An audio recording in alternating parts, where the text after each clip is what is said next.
Welcome, everybody, to our 15th edition of AfricaTalks. AfricaTalks is designed as a digital platform for exchange of African and European topics, exchange of knowledge and ideas between journalists and experts from civil society from both continents. We have to talk about chances and challenges, about different realities, and we want to learn, engage, and discuss. I'm Marco Vollmer. I'm member of the board of the International Journalist Programs, IJP, and I would like to introduce Eka, my colleague, to you. Yes, hello, my name is Eka Neumann. I'm the coordinator of the African program of the International Journalism Program, and I'm super excited to have this talk today about a very, very current topic. Our topic of today, how to deal with the Omicron variant of the coronavirus. The Omicron variant was first discovered in South Africa on November 24th, almost 15 days ago, with cases gradually occurring in Botswana, Israel, and Hong Kong. The virus variant has some concerning mutations, according to the World Health Organization, WHO, that suggest an increased risk of reinfection. What is the impact of the Omicron virus variant in Africa, in African and in German European countries? How can the issue of inequitable vaccine distribution be better addressed? What do we learn from the COVAX initiative? How does the current situation compare on both continents? We want to find answers on these questions with our distinguished guests of today. So our guests of today are, first have Dr. Bernhard Braune from the BMZ, the head of Division of Global Health Policy and Finance of the Federal Ministry for Economic Cooperation and Development in Germany. We have Eileen Pohlmann, she's head of Lemonade and Charity, an association here in Germany. And we have Tobias Kahler, head of Germany relations of the Bill and Melinda Gates Foundation. Welcome to all of you, and we start with Bernhard Braune. As we have already heard, he is head of division in the German Federal Ministry for Economic Cooperation and Development for Global Health Policy and Finance. The scope of his role includes German engagement with Gavi, the vaccination initiative, the Global Fund to fight HIV, tuberculosis, and malaria, as well as the Global Polio Eradication Initiative. Before joining the Federal Ministry, he was a senior policy officer in the legal department of the German Foreign Office. Dr. Braune holds a law degree from the Free University of Berlin, a master's degree in comparative and international law from the University of Stockholm, and a PhD in public international law also from the Free University of Berlin. Welcome and great to have you here at AfricaTalks, Mr. Braune. And Bernhard, the Omicron virus variant has landed in Germany and Europe, as we all know. What can and what is Germany doing to fight that variant?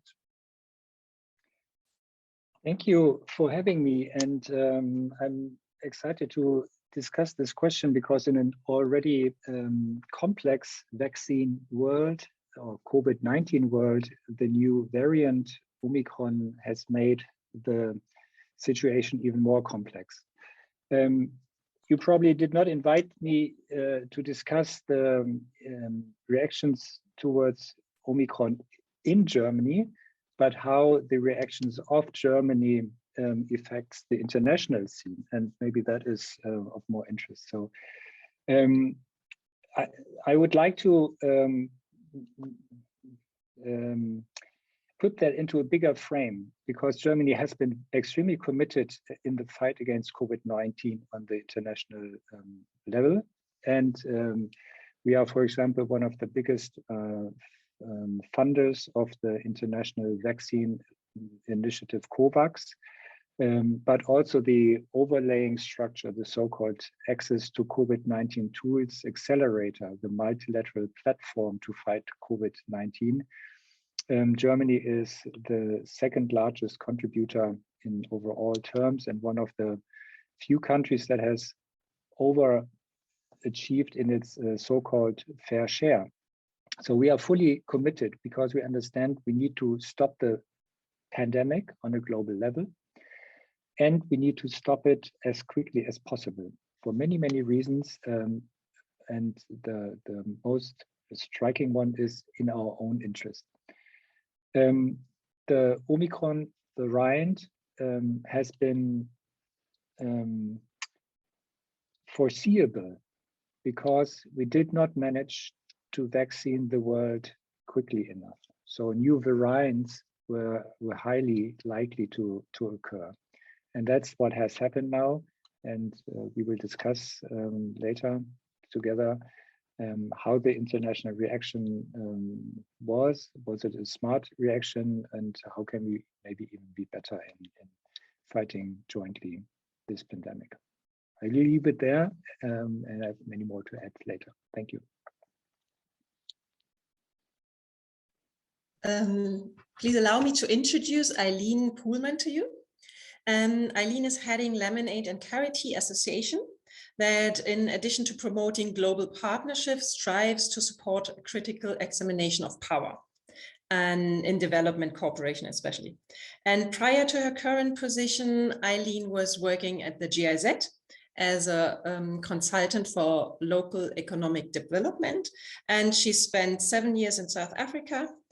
As a sideline, Eileen founded Community Kids, a parent-child initiative for Black parents in Germany, which addresses the realities of Black people in Germany, single motherhood, diversity issues, social business sectors and others. And she designs workshops, moderates lectures and discussion groups. She studied development policy with a focus on Africa in London, and great to have you here today.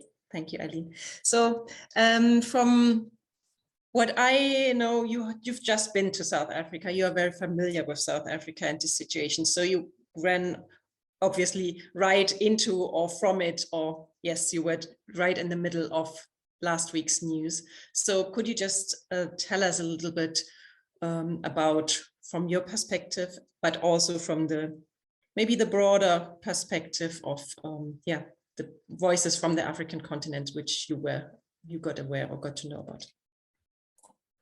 Yeah, thanks, Eka. Thanks for having me today. I feel extremely honored. Yeah, so I was in fact in the middle of it all because I had, after 2 years of not traveling for work, I was like, okay, this is my week. I'm gonna go in and out to go and visit potential new partners.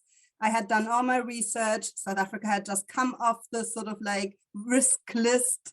And on the day that I was meant to fly back was in fact the day that British Airways, or England first, the UK closed their borders. And obviously we know within the next 12 hours, the rest of the world sort of changed. For me personally, it was quite an anxiety-ridden time because I am a single mother, and so my daughter was at home and I didn't know how and when I was gonna get back.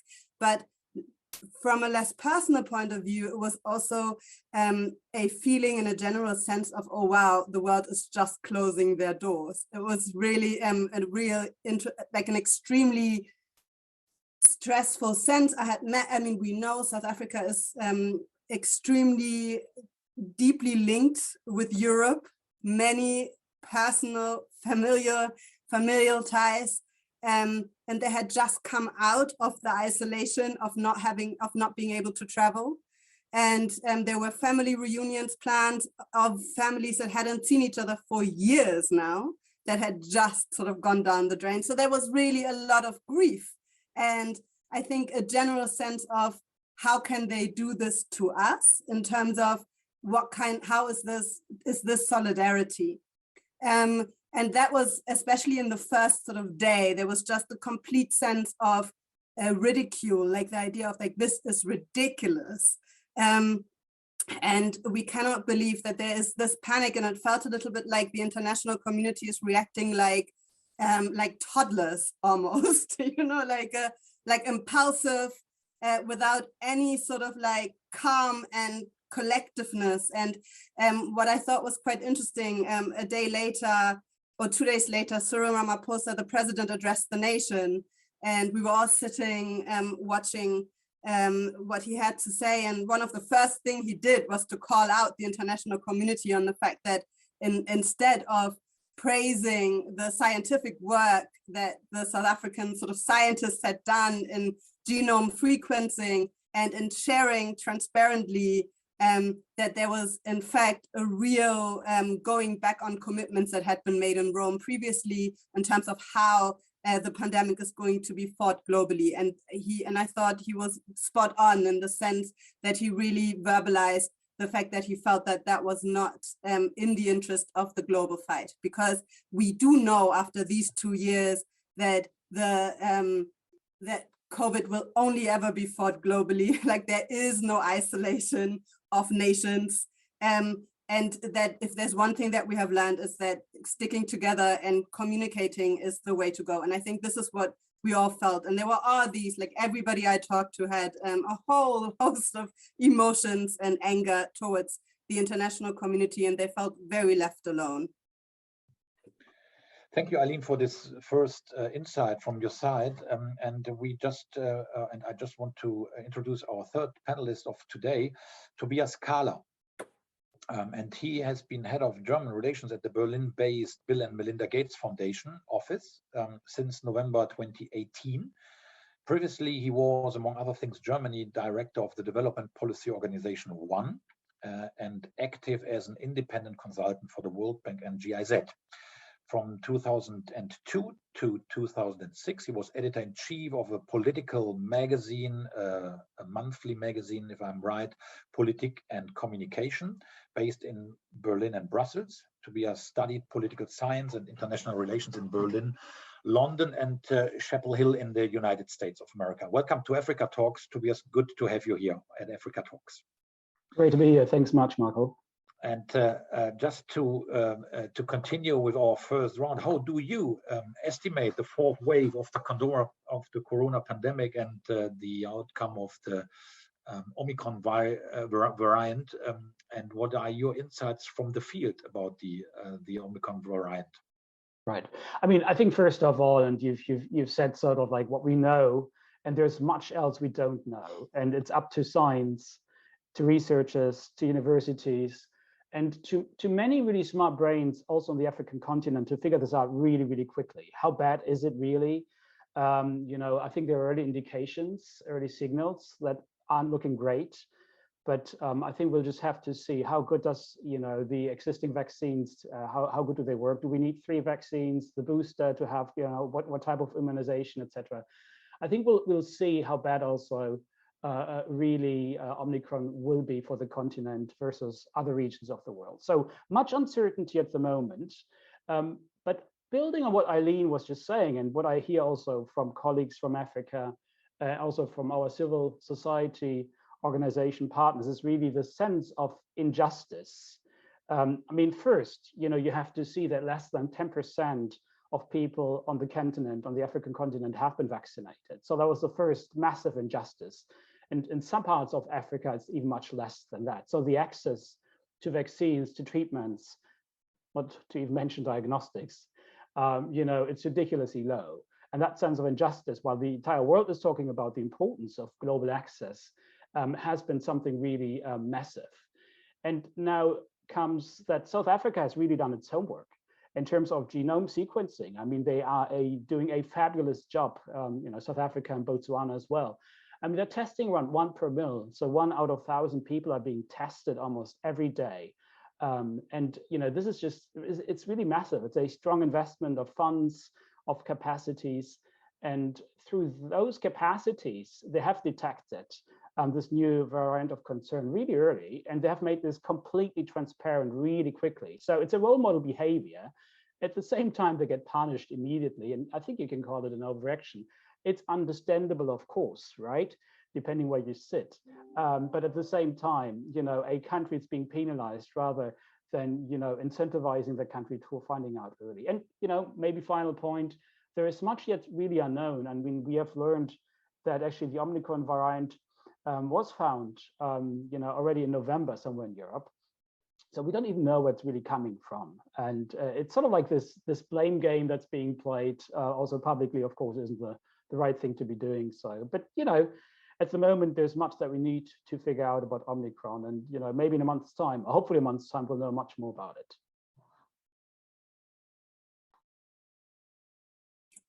Can I add on to that? Because I thought, so I read a really interesting article in the Mail and Guardian, a South African newspaper, and they and the journalist said the danger of stigmatizing South Africa now is that we know that stigma doesn't help with fighting disease. We have learned that with HIV, we have learned that with other illnesses or diseases, and that now the fear is that, okay, if we stop talking about it because we know that the effect is shame and penalization, we will then sort of almost push the transparent communication around disease back into the sort of underworld. And that's that I found that really interesting, that in transparency and support is what fights disease globally. And the reactions obviously showed or set the opposite precedent in a way.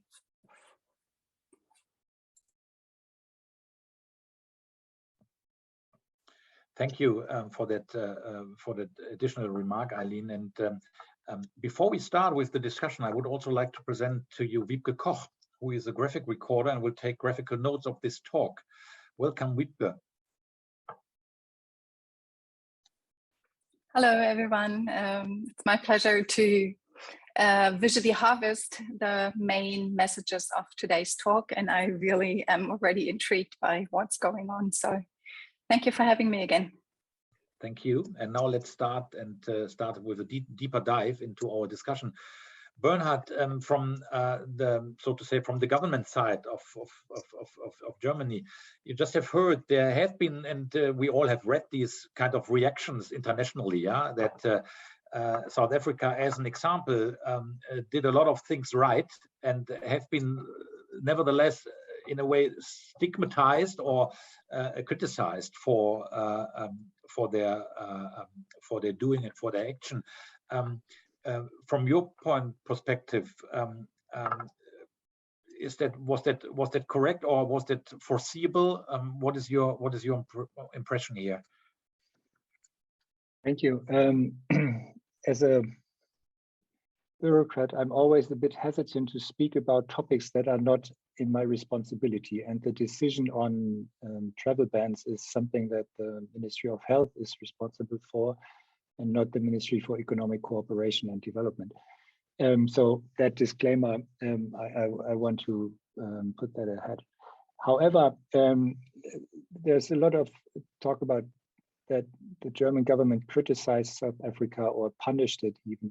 And I don't see that. There's no criticism, there's no punishment, certainly.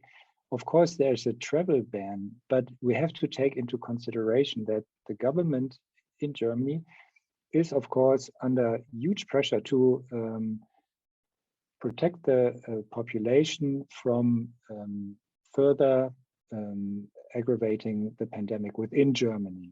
And there is a principle of precaution, and there is a principle of reducing risks. And I think this is what guided that decision. And it's not punishing or criticizing. Everybody appreciated transparency. I recall also official comments from the former German government applauding South Africa for its research results. And it's apart from that there has been a travel ban in place. That's maybe what I can say to that. And maybe, if you allow, I want to sort of try to move that on the next level. How do we behave as the German government internally, and what is our international reaction?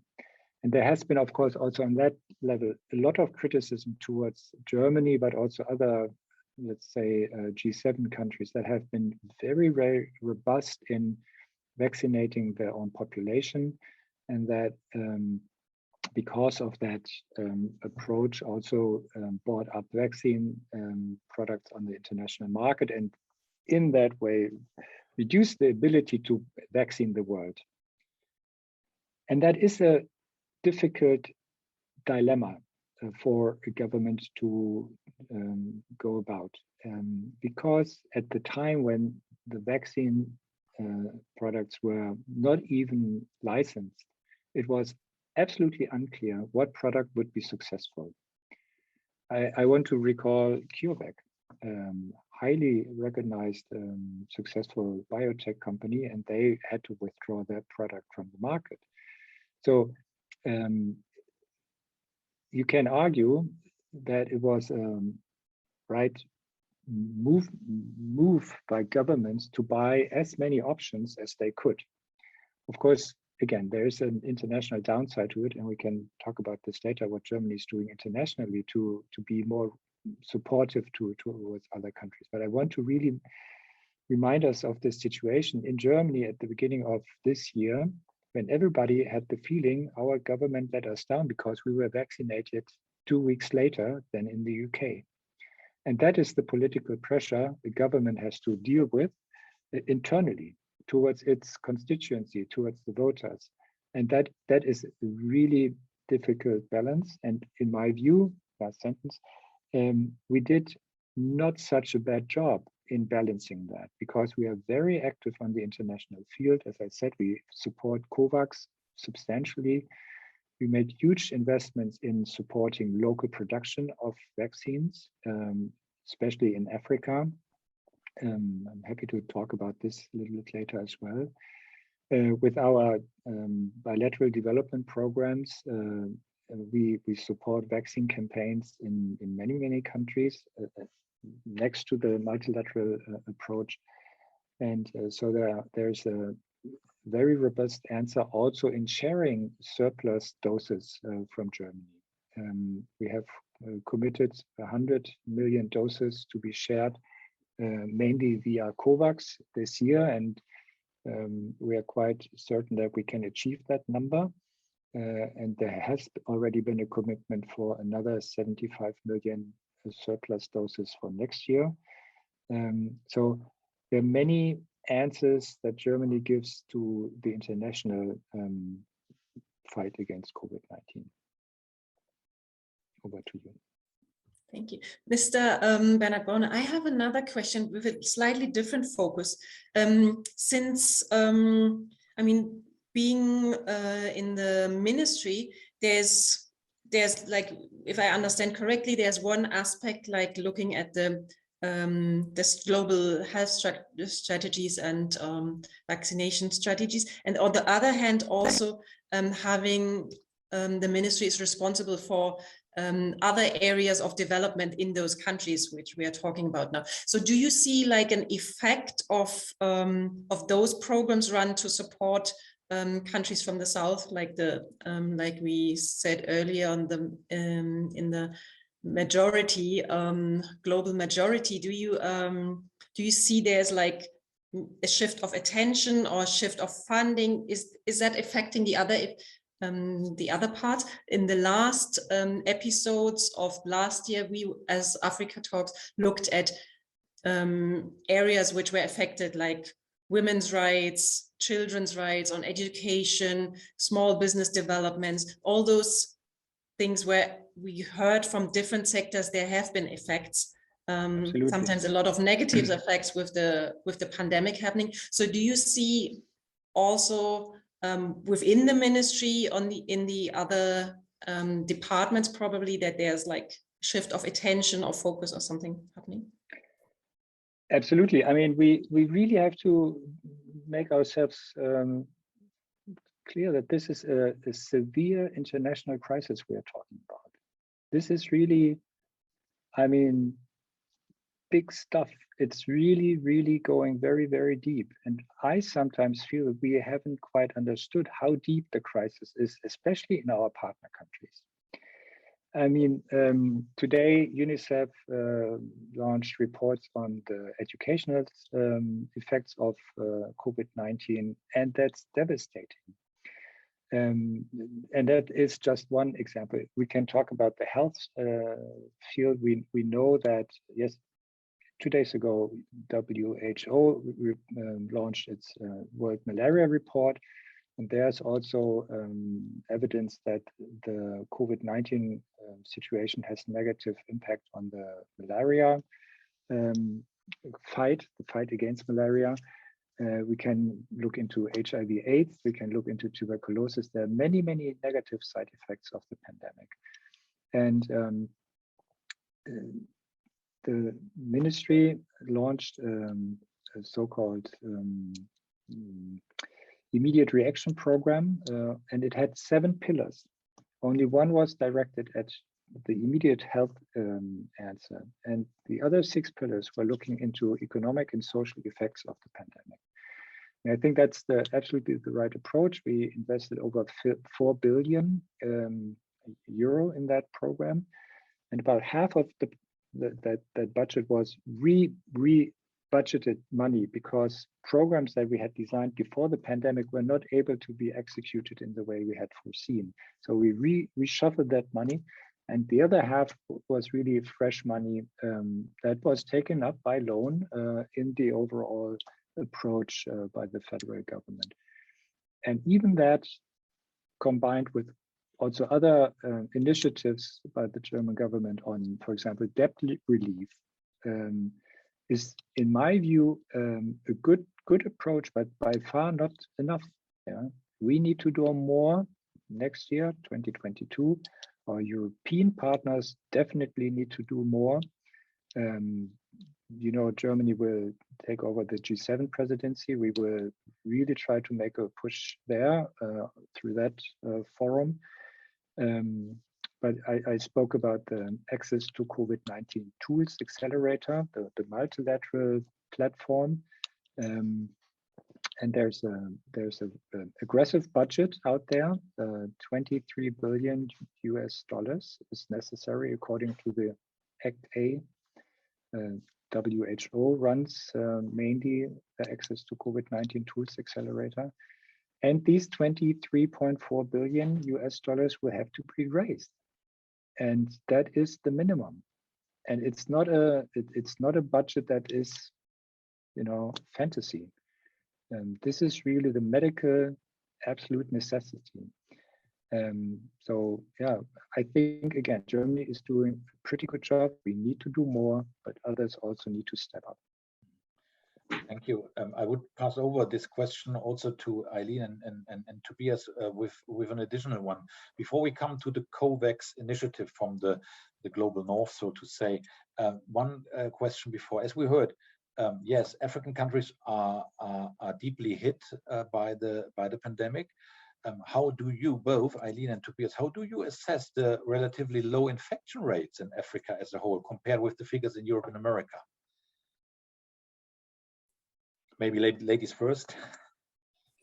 Well, I think one quite obvious reason is the fact that there's much less testing.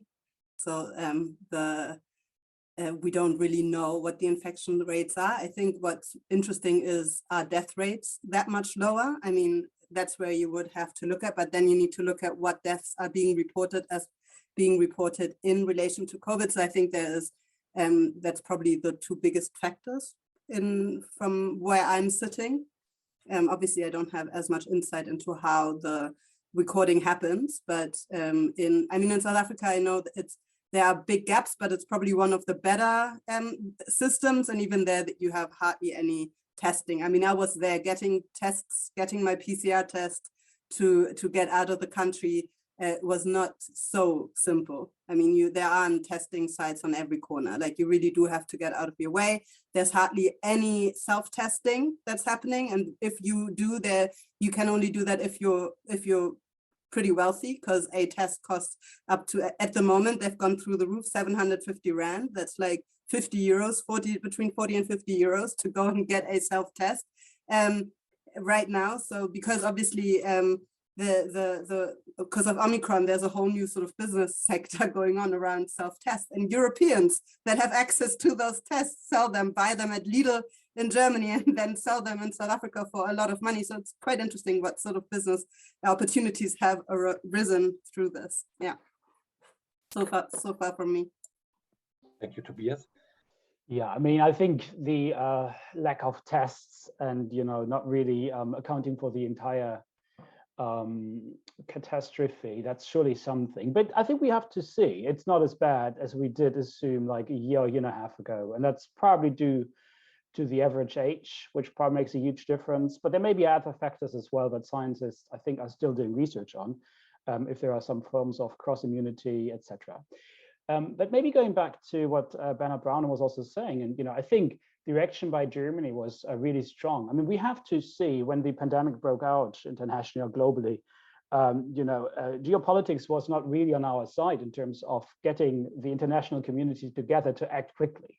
And on the other hand, we didn't have this instrument. There was not the Act A, it didn't exist. COVAX didn't exist. All of this was sort of like invented on the fly. I mean, we were really building the plane as we were flying it in, I think, turbulent weather. And I think Germany was really strong in terms of shaping these international solutions and providing financing to that. I mean, Germany is the second largest contributor to these instruments. We have to see that, and that funding did come mostly on top of existing development budgets, which is, I think, mostly unusual compared internationally. And I think that's really something to be very happy about, I think, in Germany. And the other thing is that Germany did promise 100 million doses to go through COVAX to developing countries. We're not quite there yet, and I know it's quite difficult for various reasons, including some of the negotiations with pharmaceutical companies. But hopefully, those 100 million will actually make it out quickly, ideally still this year. I'm not quite sure that is still possible. And then there's another at least 75 million doses next year. And ideally, with the leadership of G7, I think the G7 promises can also really be kept or actually become even more ambitious. So the funding for COVAX, I think, is really important going forward. There are in need of several billion for 2022. I'm not sure if the 70% goal that has been set is easy to reach, but it's really the goal the international community agreed on. And I think we have to do everything that comes close to that. And we'll have to see what Omicron will play. But so far, Omicron cannot be used as an excuse that we aren't reaching these targets. And we have to do everything that is possible. And because, it's really less of a just pure COVID crises, all these knock-on effects that were mentioned on malaria, on education, I mean, they are dire.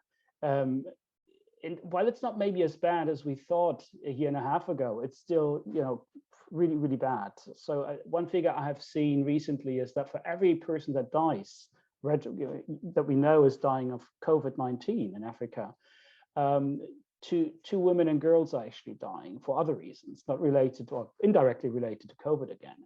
And we just have to really be aware of all these consequences, and many of those we'll be dealing with in many years' times. And we have the SDGs that we want to meet ideally in 2030, and I think COVID has really made this very, very hard, and we just have to redouble the efforts. And I think Germany in the driver's seat next year for the G7 can hopefully really, lead on that with a new government that's currently sort of coming together in Germany. But I think that's just quite a lot on next year for the Germans, and working together also with the EU and African partners.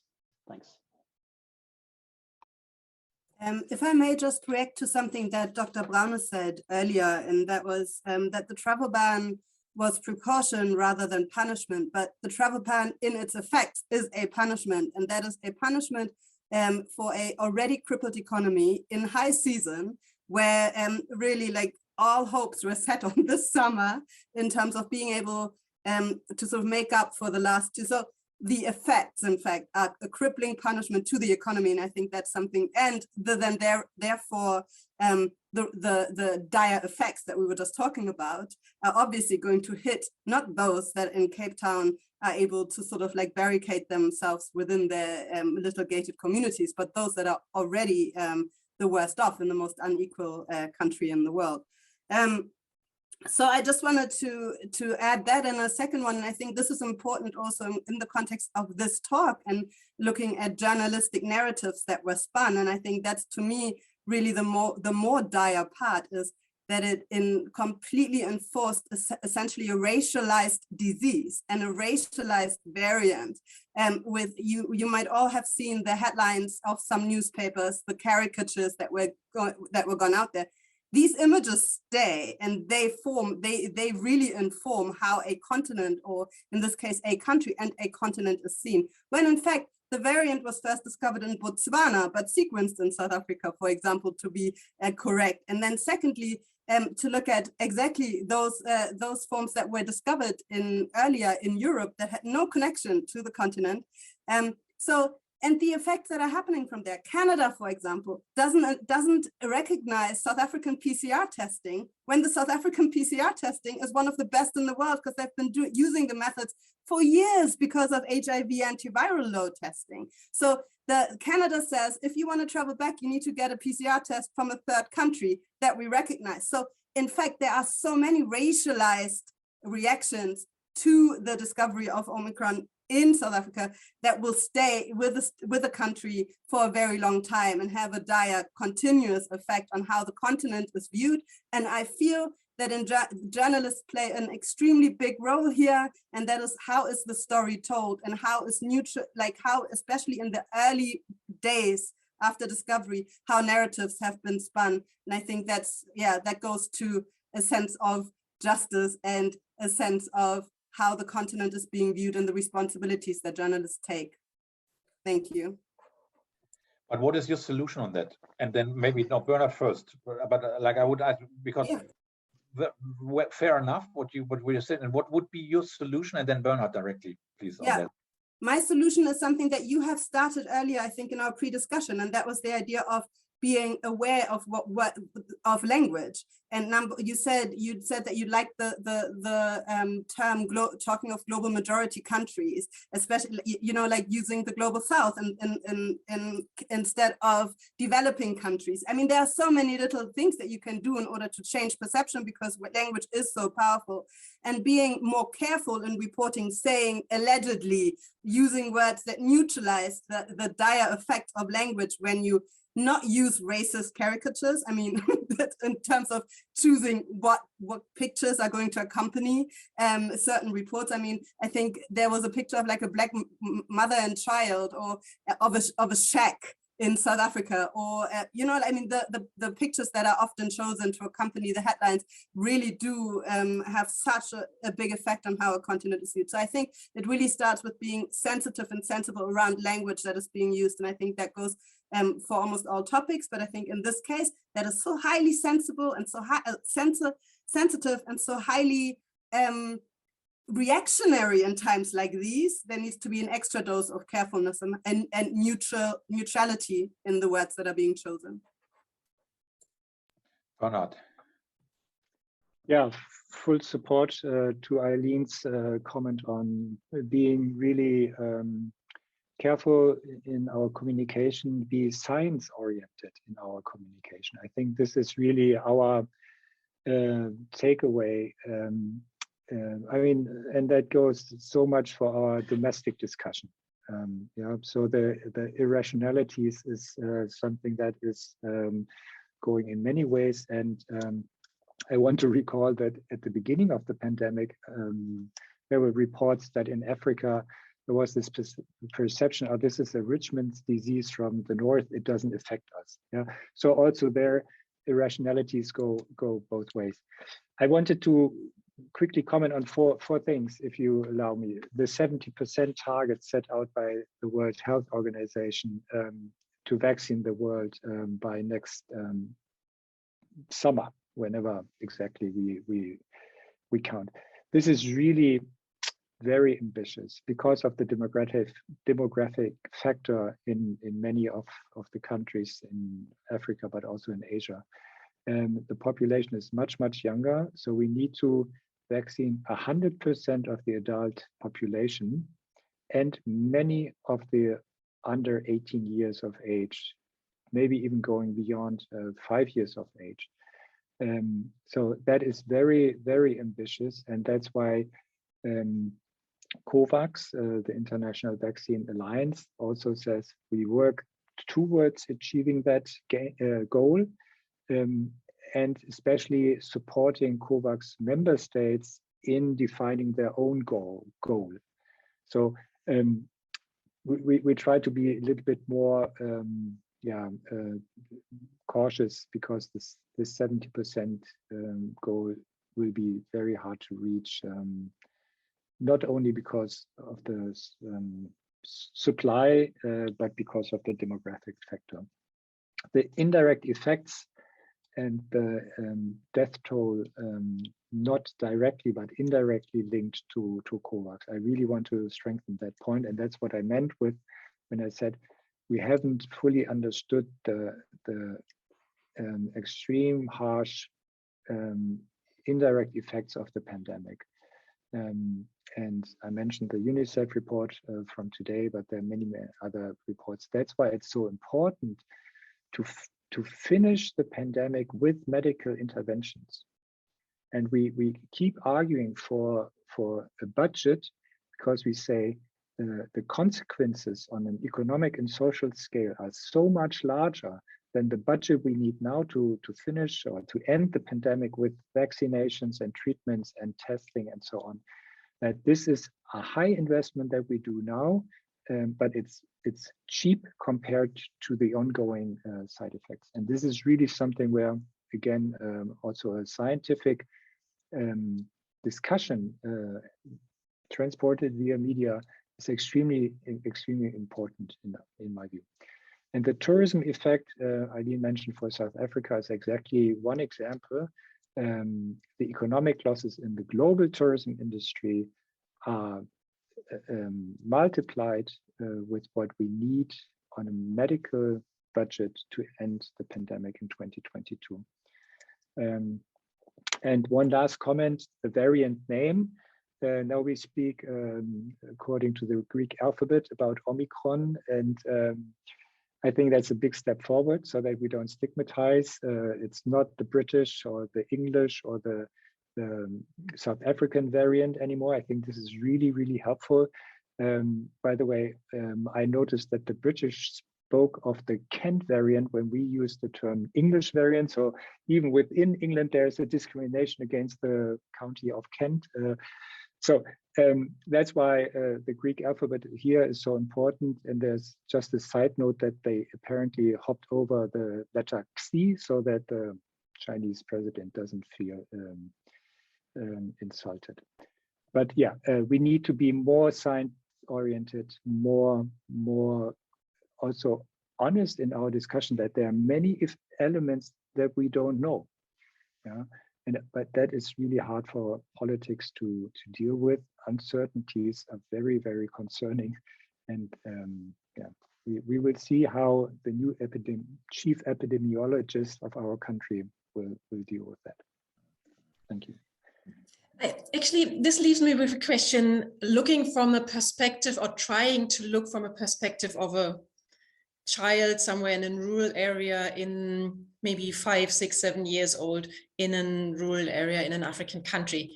And then looking from it when I hear we have to look at it from a scientific perspective. So I'm just trying to imagine that child's reality being probably going to be affected by malaria very soon because the health conditions are deteriorating. The parents trying to suffering from getting their income.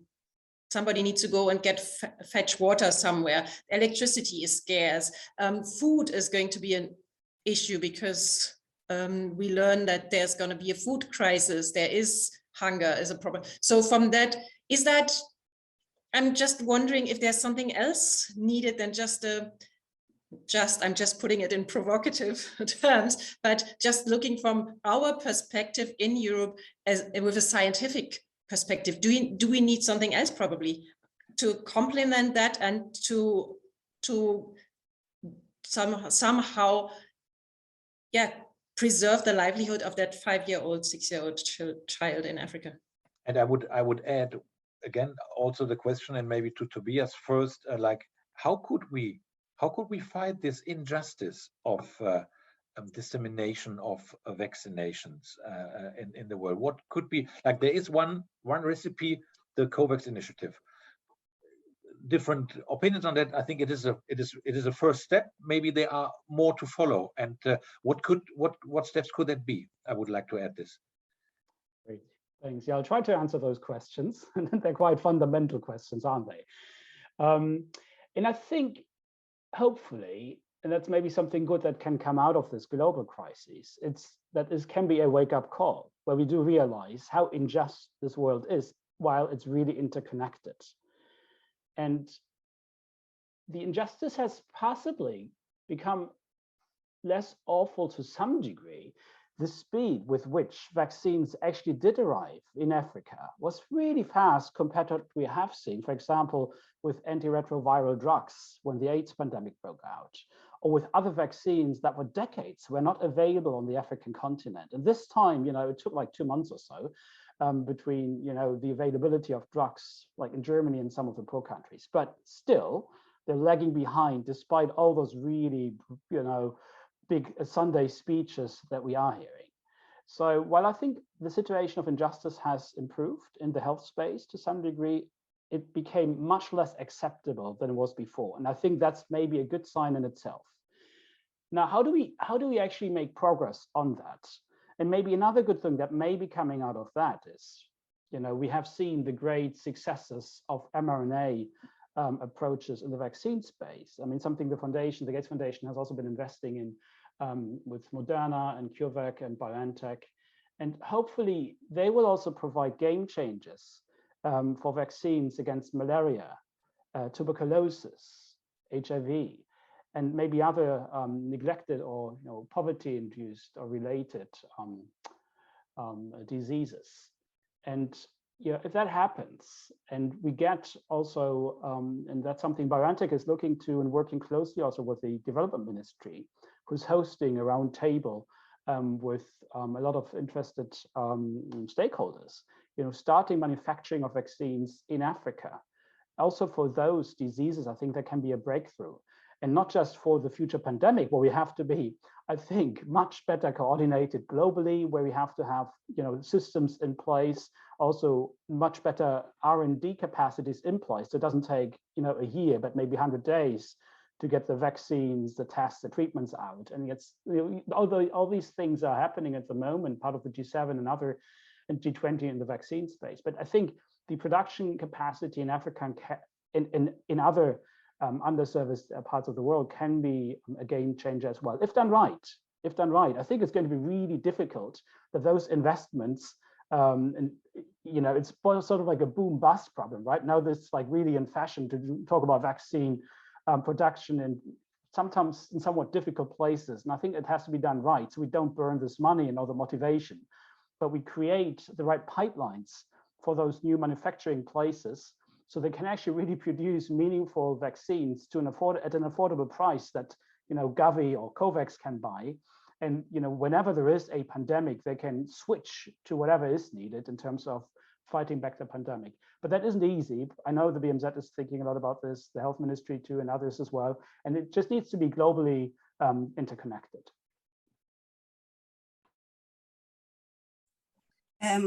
May I just to throw something also in there, and that is that while we invest all this money in vaccine research and all the great potential innovations that might come out of this time, I think there's a lack of investment in how do we take people along with it. And because the vaccine uptake on the continent is extremely low, even where vaccines are available. And I think that's important. We need to keep that in mind. So how do we, number one, take the fear?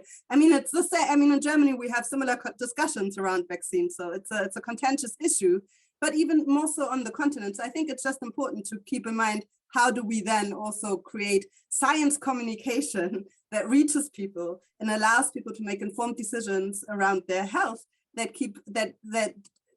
because obviously there's lots of contentious stigma around vaccines from white people, if I may be as blunt, from technology that comes from the outside, sometimes in some contexts. So I just think that it's something that we need to keep in mind and be as innovative around how do we get people to voluntarily take vaccines when they can. Thank you, Eileen. Bernhard.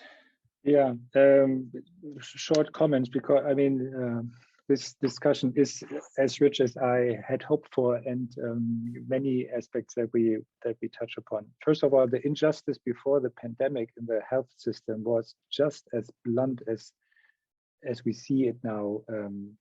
Half of the world's population does not have access to primary or basic health care. It is an extreme driver for poverty if you become ill and do not have health insurance. I mean, there are two risks. One risk is you die because of the disease that can't be treated, or the other risk is you find somebody who treats you, but it eats up your scarce resources.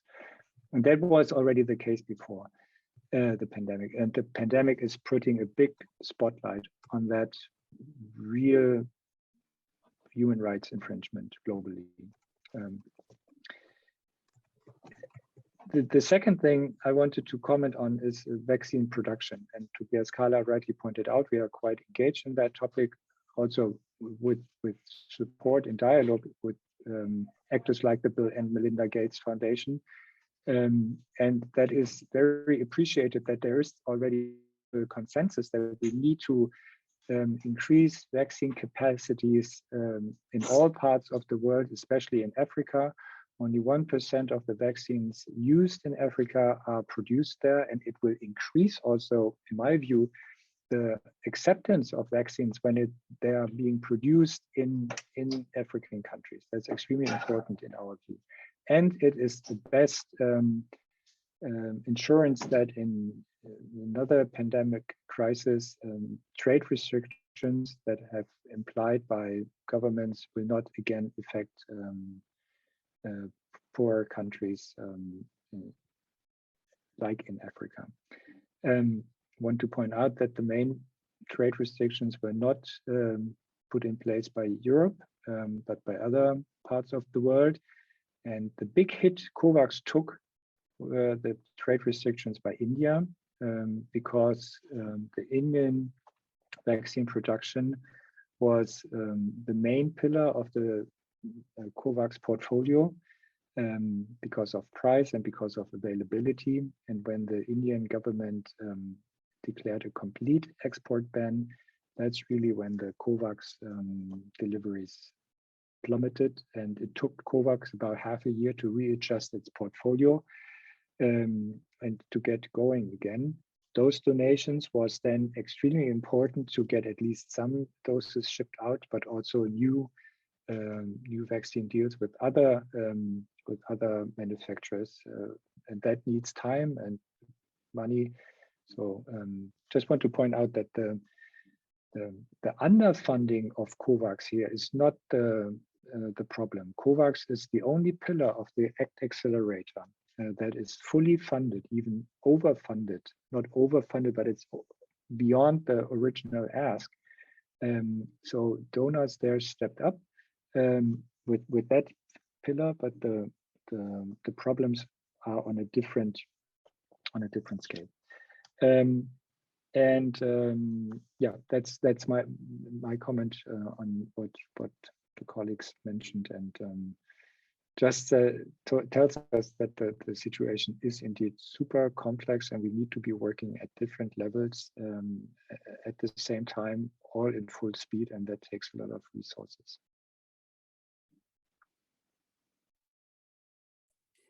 May I just, that's more of a question, and maybe to both of you, my fellow panelists, around dealing around how governments interact with each other. Because one thing that was really highly criticized was the fact that all these restrictions came into effect without communication with South Africa at the time. I mean, that's sort of that was one of the first things that was discussed highly, the fact that there's travel bans, and then there's profit of the information of the South African scientists, travel ban, and then no further communication. And in my sort of rather naive mind, I'm like, but why? Wait, so ideally, there's a scientist or scientists, a group of scientists that has new information that could benefit the world in the fight against the global pandemic. So then you inform all the relevant sort of fora, and then you communicate and say, okay, what are the effects? Like, what are we going to do because of this now? What is the danger, and how, as a global community, are we going to react to it? Right? That's sort of like wishful thinking. But I found that, to me, as just a citizen, I found that really interesting, that there would be these sort of reactions so quickly without communication, when everything over the last year and a half was about sort of communicating with each other. Secondly, I mean, obviously, one of the side effects is by stopping commercial airplane travel, that a lot of the resources needed for the scientists to work can't actually get into the country. So, I mean, there was just so many little things that weren't thought through. So I was just wondering, is there anything that governments and government institutions are going to take from this as a lesson learned, if we are in fact saying, like we are trying to do with COVAX as an initiative and all these different institutions that are being created, are we going to at some point actually talk to each other in order to fight a pandemic together?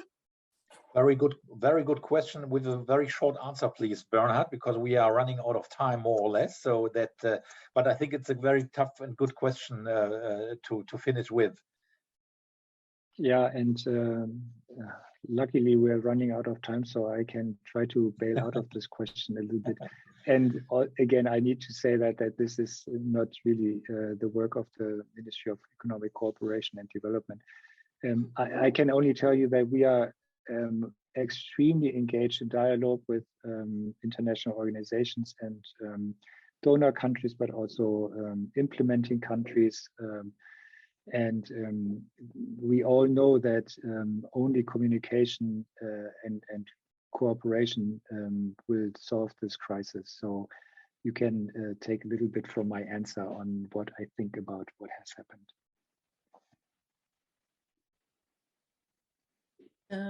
Thank you. I would like to get Wiebke Koch again into the game and see what she grasped from our talk today and what she was able to visualize, probably. Wiebke, just 2 highlights, maybe. Wow, there's been quite a lot. So could you just highlight 2 things which stick into your mind still? Eka, I love you for your impossible tasks of highlighting 2 things.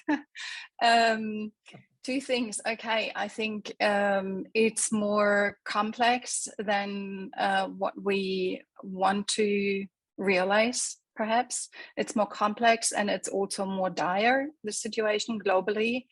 I learned we're not really taking in the extent of the situation and how we're all connected to each other globally.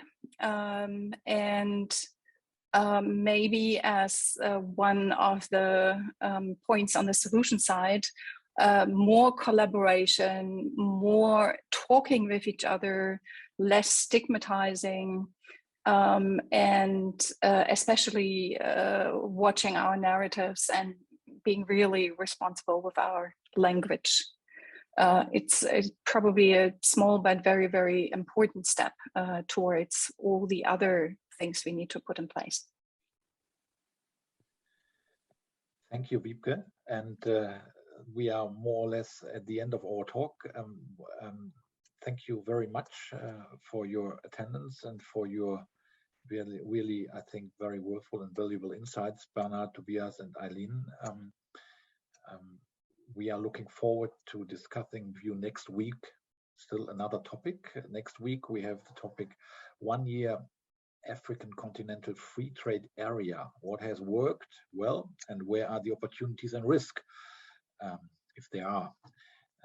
Many thanks again to our speakers, and many thanks to Eka and to all of us who have made it possible that we have this call today and this talk today.